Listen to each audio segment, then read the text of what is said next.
Can't say. Let me tell you about a little girl from a long time ago, but not so very long. She was born to her 16 years young mother and her white Métis family. She was born without a father. She had big brown eyes and thick, wild, uncontrollable brown hair. She did not feel like an ordinary girl. In fact, she felt like an ugly duckling. You see, over the next years in her life, she was blessed with two blonde haired, blue eyed siblings. They dazzled in the sun and stole the hearts of all.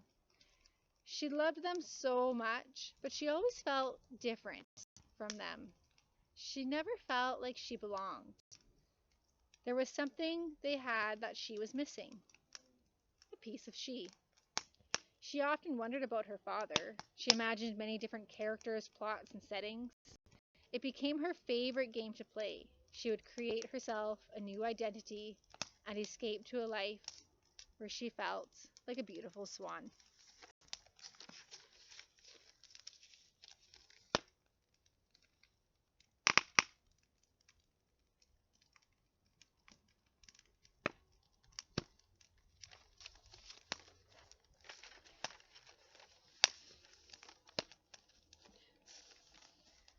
She loved kindergarten. Her teacher was a Cree lady who taught culture, language, and land based teachings. She spent a lot of time outside and on walks. The teachings were so easy to understand, and she loved listening to all her stories. They were so different than the nurseries she often heard.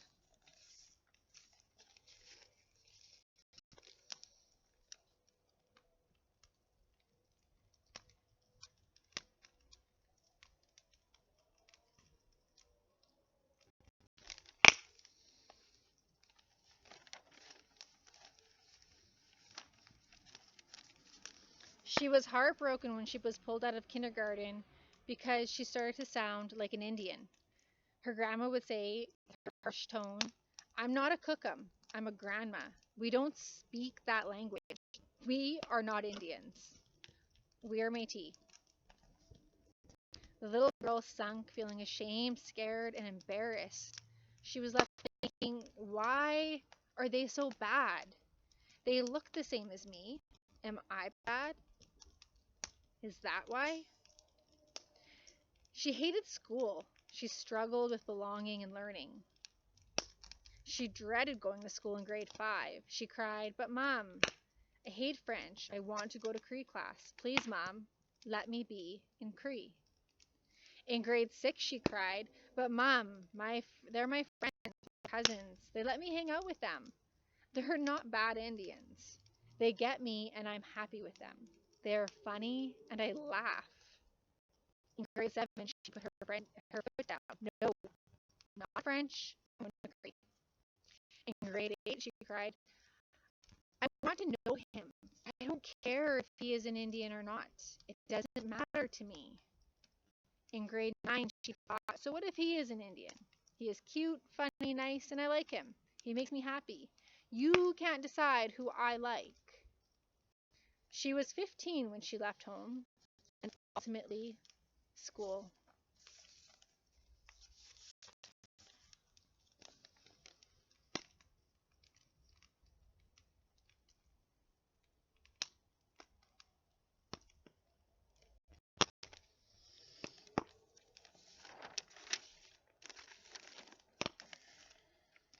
But she was not scared. She did not cry. She was never truly home. She was never truly she. That summer, she went on a journey with her great auntie.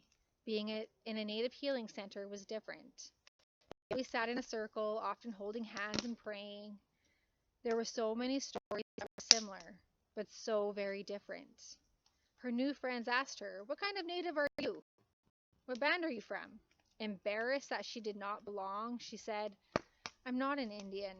I'm Métis. I don't think I belong to a band.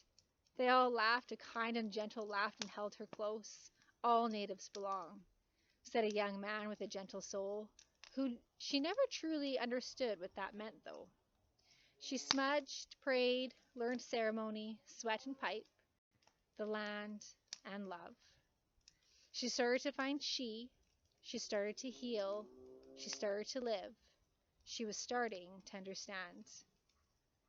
At the end of that journey, her mom said, "Come home."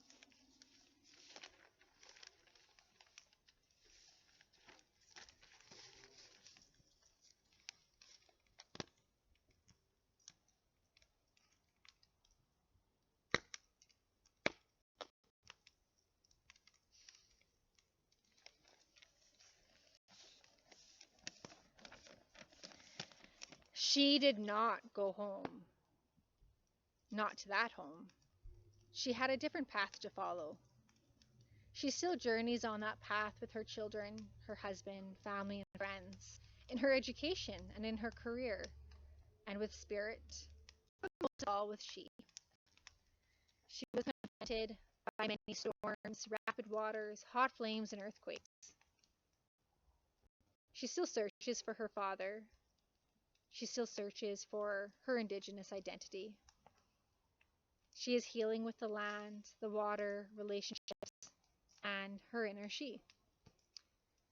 It was not so long ago that she shared her journey with her mom.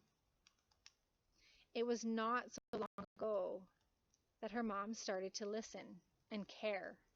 It was not so long ago when her mom opened her heart to the Native perspectives. It was not so long ago when her mom said, "I'm sorry. I get it now and I can't explain it.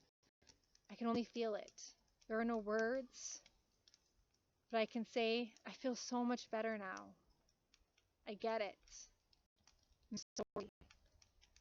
It was not so long ago that she said to her mom, "I know, Mom. I know." And in her heart, she opened up to her mom. "Come home. Come home."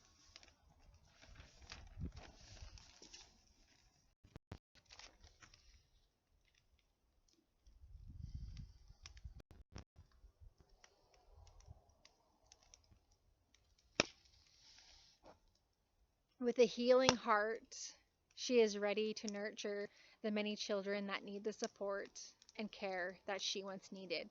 She often thinks about the Cree teacher from a long time ago, but not so very long. She thinks about how she felt safe and happy. She thinks about how she loved to learn. She thinks about how she felt respected and at home. She thinks about how everything felt right. The Cree teacher did something very different than all the other teachers. She put the spirit back in education. It was not so long ago when she was asked, "What would education look like to you if you honored the Indigenous perspective?" It was not so long ago that she colored a picture. It was not so long ago that she began to understand.